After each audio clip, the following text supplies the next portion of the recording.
Live from the JSA Podcast Studio, presenting Data Movers, showcasing the leaders behind the headlines in the telecom and data center infrastructure industry.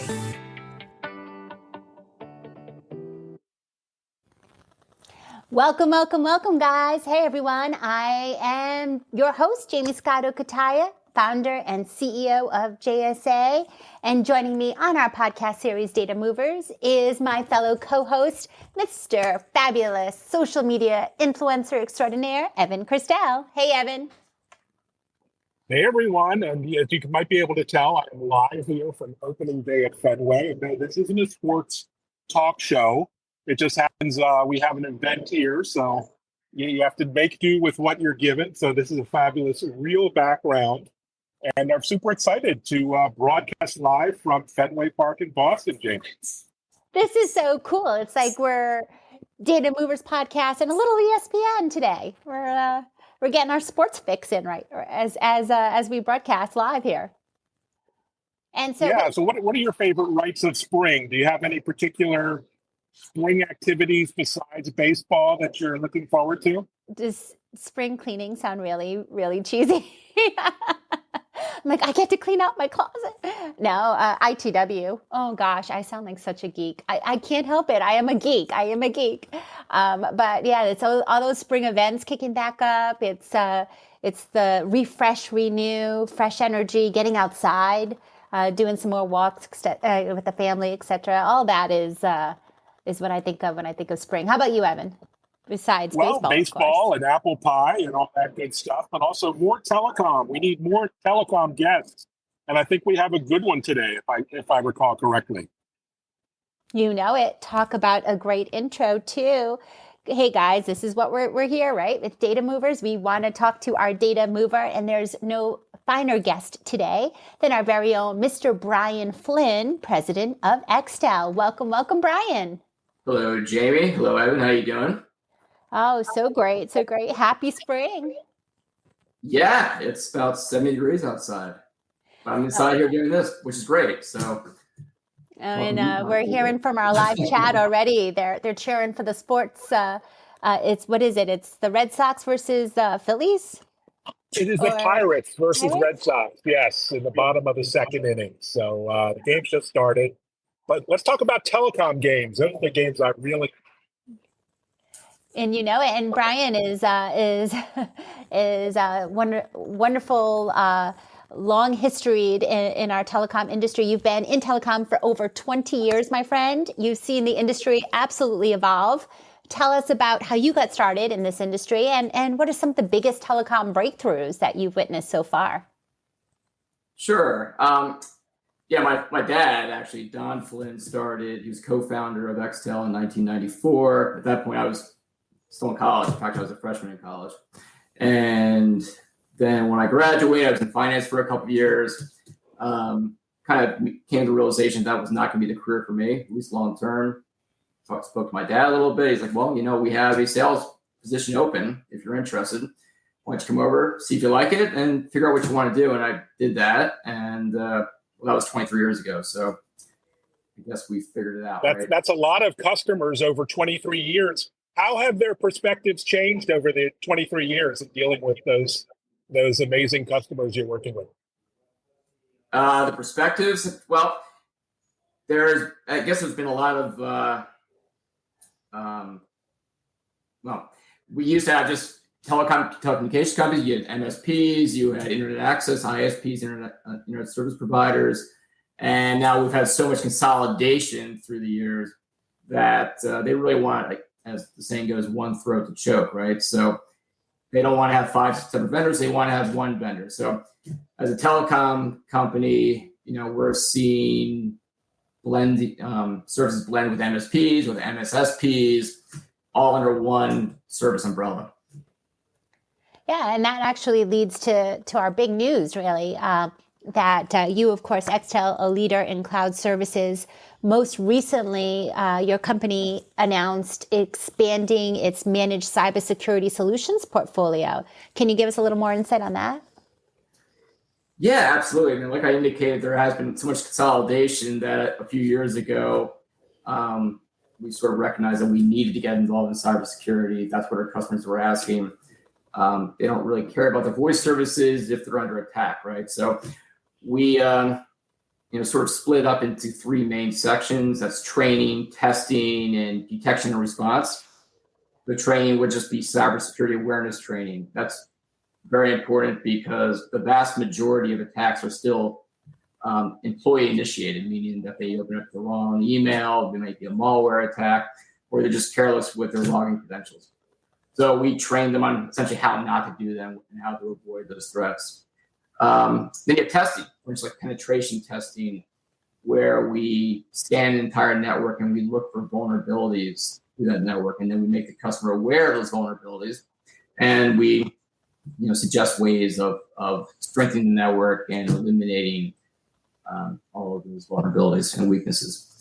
And then detection and response, we went directly to XDR. XDR is extended detection and response, and it's it's the end of the evolution with EDR and MDR. EDR, as you may know, is endpoint detection and response. It has some limitation. It was really only focused on one thing, usually a desktop computer, for instance. And then you have MDR, which is managed detection and response. That went a little bit further. You had other elements of the network that were being managed 24/7. But in today's market, organizations have disparate networks, they have disparate technologies. And that's really where XDR comes in, where we're able to analyze all those disparate data streams, consolidate everything, and just make it easier for organizations to oversee their entire cybersecurity infrastructure. Yeah, I'm finding a lot of customers are looking for one neck to choke when it comes to cybersecurity, because they're really confused and there's so many threats and so much misinformation and also choices. So are you that one throat to choke when it comes to all cybersecurity for those customers? Well, there's a lot of niche plays within cybersecurity, so I'm not going to say that we literally do everything, but I think those three main areas we have covered pretty well. I mean, again, it starts with training, right? The employee training and making sure that they understand the threats and how to avoid those threats is extremely important. And if you get that down, you avoid 80 to 90% of the stuff in the back end.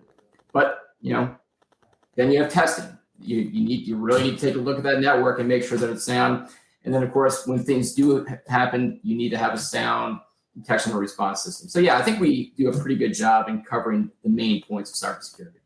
Yeah, absolutely. The people, the testing, the training, the resolutions. I love it. And let's. I love when I also have such a thought leader in our hot seat. I like to pull out the crystal ball.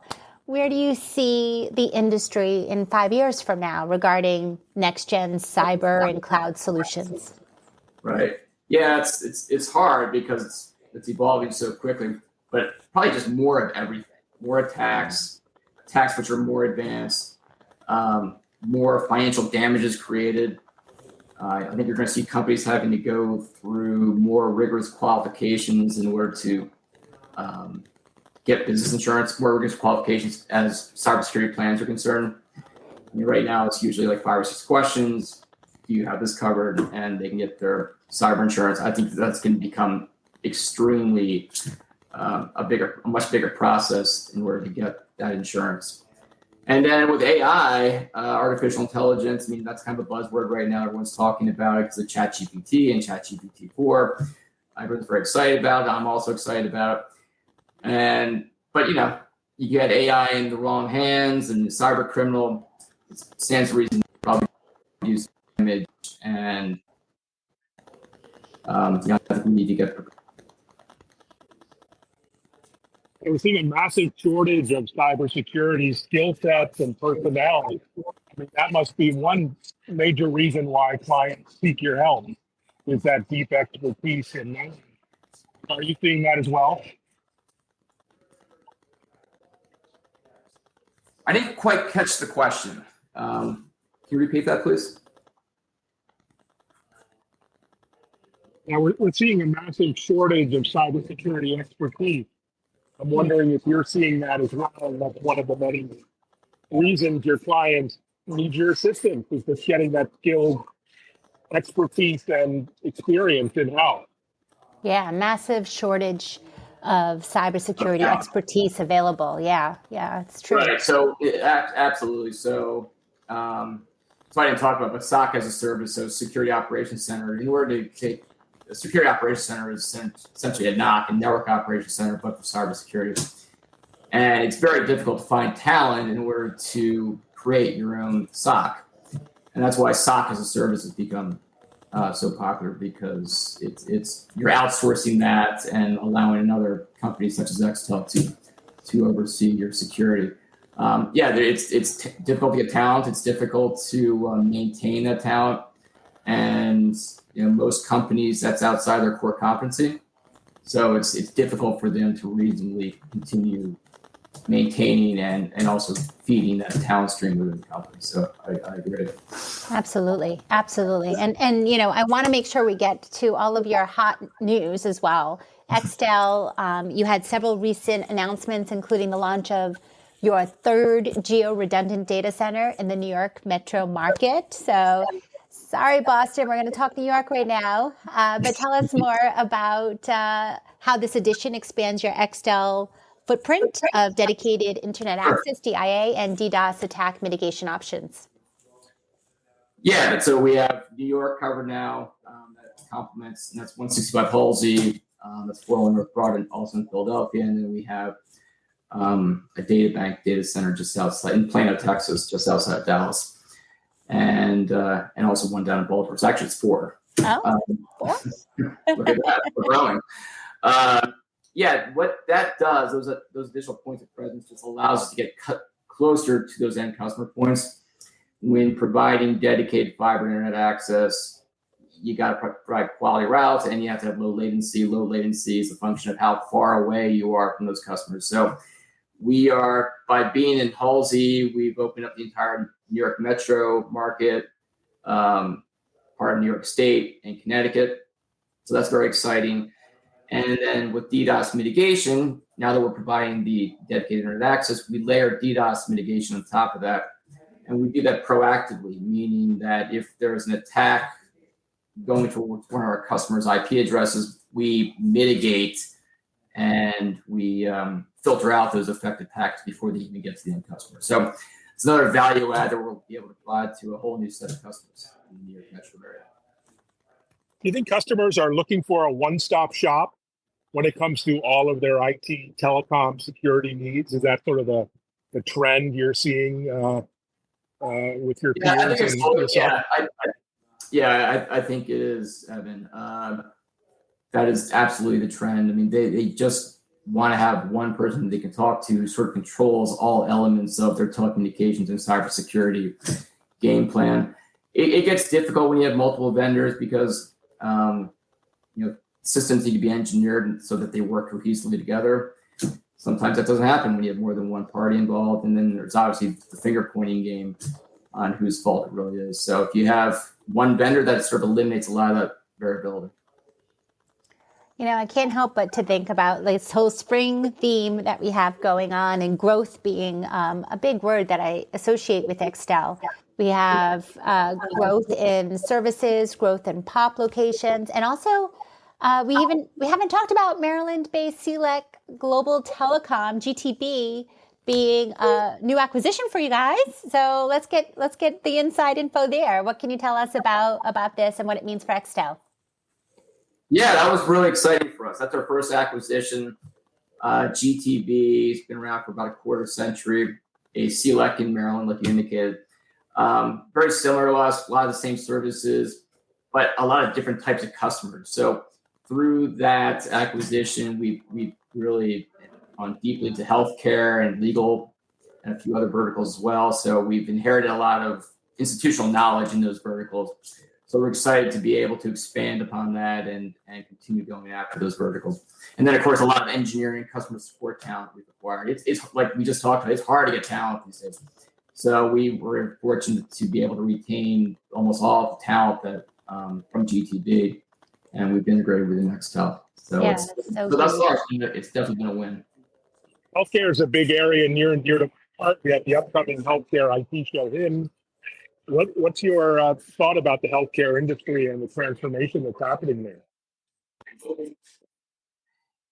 Well, there's a lot going on, right? So you have the HIPAA requirements, which is always sort of the thing that people go back to, especially with cybersecurity. I think there's a lot of development with cybersecurity and make sure that the customers remain HIPAA compliant.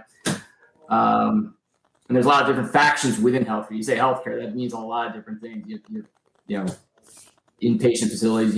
You have hospitals, obviously, and several other ones as well. So it's a big, large, encompassing vertical. It's a vertical which is recession-proof, which we always kind of like, right? But it definitely requires some type of institutional knowledge, just kind of understanding the lay of the land within that vertical in order to service it appropriately. Nice. Yeah. All right, so now it's time for the rapid fire section of our deep dive here with Brian Flynn of Xtel, guys. So Brian, whatever first words pop into mind as we ask you some fun little like get to know you type of questions. So, all right, being based in the Philly market, which clearly we have some Philly fans on our chat, all excited about your guest starring here on Data Movers. But being based in the very active Philly market, we have to ask favorite cheesecake, of course. Oh, cheesesteak. Cheesesteak. Geno's or Pat's? Geno's or Pat's? Cheesesteak. Yeah, you have to do the cheesesteak question if you're from Philly, right? So between those two, the answer is Pat's, although there are several better options out there. Oh, like an inside secret place? Is that what you're about to share? There's several of them that are, not as well known as Pat's and Geno's, but they're make a better sandwich. Well, see, we're gonna have to get your endorsement and like frame it on their wall or something then, huh? Summer's coming up. How about the Jersey Shore? I imagine that's one of your favorite destinations. Any favorite spots or restaurants on the shore? Well, as far as towns are concerned, Brigantine. For years it was Avalon, but we bought a place in Brigantine a couple of years ago, my family and I. We just kind of fell in love with it. So definitely Brigantine, New Jersey. Nice. I love that. And one word that people like to use to describe you. Well, most of those words probably can't be used. That's in all likelihood. But I'll go with consistent. I love it. I was going to say charming for sure. And so, Brian, you're a tech guy. Are you iOS, Apple, or Android / anything else, Mac, Windows? I'm Apple. Your tech stack. Apple all the way. All right. Apple all the way. Yeah, it's just easier. Yeah, I'm sending up my little heart right here because I can't get away from Apple. I love it too much. They're too innovative. Okay, so on your Apple iPhone, what app are you using the most? Pretty boring, just text message and Microsoft Outlook. Yeah, totally. Well, there goes that consistent, right? Or consistent. There you go. And you know what? With cybersecurity, that's what you want. You want consistency. So I love that. There you go. All right, guys. I thank you, Brian, for joining us today. It's been such an honor. Well, thank you for having me. This has been great. And thank you for putting up with my spotty broadband service. Maybe Xtel, do you have any relationships to the park here? We up our game. We might be able to do some LTE extension for you. We can certainly do some LTE 5G backup service. We can talk about that. Yeah, all right. definitely. I'll put the word in with the socks here. So great to see you, Brian. I know, and it was so cool to have you logging in. Our Evan Kirstel, of course, the king of Boston, logging in from Fenway. Goodness. I mean, you can't get cooler than you, Evan. I'm so excited to have you. Thank you for putting real up with my action shots going challenges. on. I love it. And maybe, I don't know, maybe we'll do more from location shooting. Maybe when you're at Cannes and Monte Carlo and Bach, all this fabulous events, you can be reporting from the field as well. Absolutely. We'll absolutely do it. All right, guys. If you enjoyed today's Data Movers podcast, I hope you did. Be sure to check us out, jsa.net/podcast for upcoming Data Movers episodes, released every other week on Wednesday. So go ahead and check that out. And of course, always follow us. Where are we at? We're on Twitter, of course, Mr. Evan Christel, Mr. King of Twitter, at Evan Christel. I'm Jay Scotto. I tweet a lot about cloud communications, so, join in the conversation and, tag me and Jamie and the team. We're talking about the future of the industry. Yeah, absolutely. And check out Xtel on Twitter, LinkedIn, of course, their website. And thank you guys for joining us today. As always, stay safe and happy networking.